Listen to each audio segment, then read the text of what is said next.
C'est vrai, ça a été rappelé, on m'a appelé le député call center.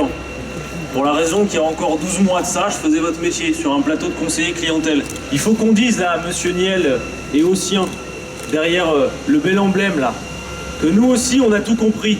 Hein, il faut leur dire qu'on a tout compris, on a compris ce qui était à l'œuvre ici. Refusons d'être vendus. Nous souhaitons que nos droits soient respectés.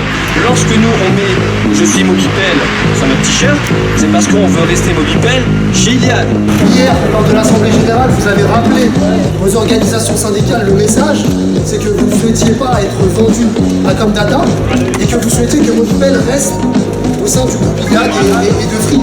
On est unis, on l'a toujours été, on va s'en sortir, on va gagner.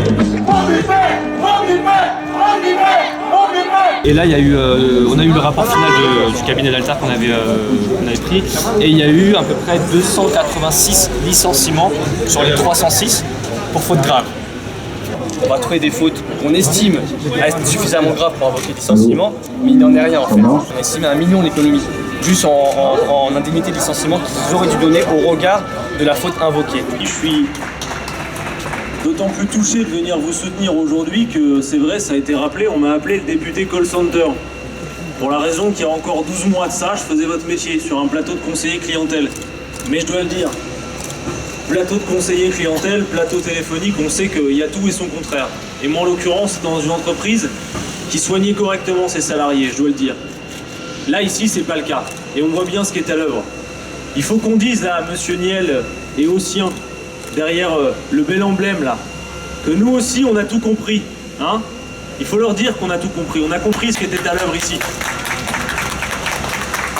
En réalité, il y a une opération quasi institutionnelle qui vise à utiliser le droit pour faire en sorte qu'on puisse se séparer de salariés. On m'a parlé des fautes graves, les fautes lourdes, les épidémies, on en parlait à l'instant, les épidémies de fautes lourdes par lesquelles on vous sanctionne, par lesquelles on vous sort de l'entreprise. Vous êtes en CDI, vous y avez mis beaucoup d'espoir, vous êtes concentré sur vos tâches, faites un travail qui est difficile, souvent méprisé.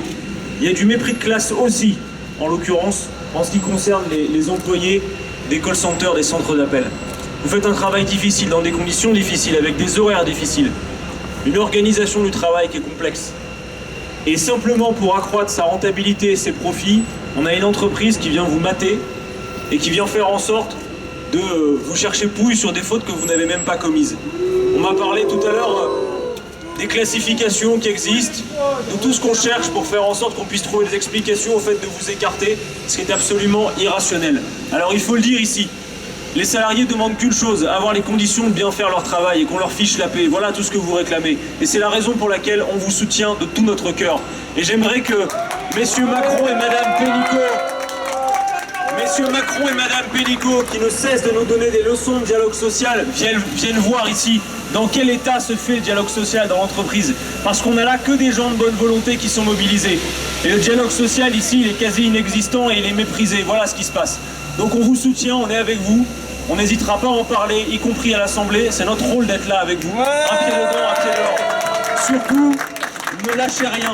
Soyez les têtes dures jusqu'au bout, parce que c'est vous qui avez raison, et donc à la fin, c'est nous qui l'emporterons. Bravo et courage à toutes et tous.